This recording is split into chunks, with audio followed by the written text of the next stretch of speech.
So we have this cool Mobileye thing in the car. It's a combination of radar and something else. Can you see the main module of this device?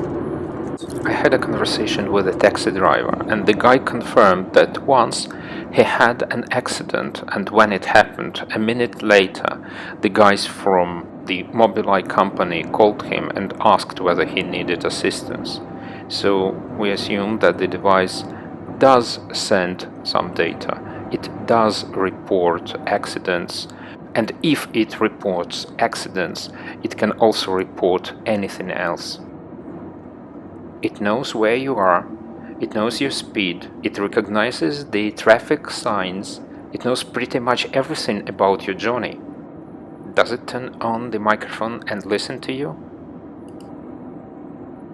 The device is designed to make your journey safer, to prevent accidents, to help you keep the car in the lane. But the real question is what else it can do and what it does.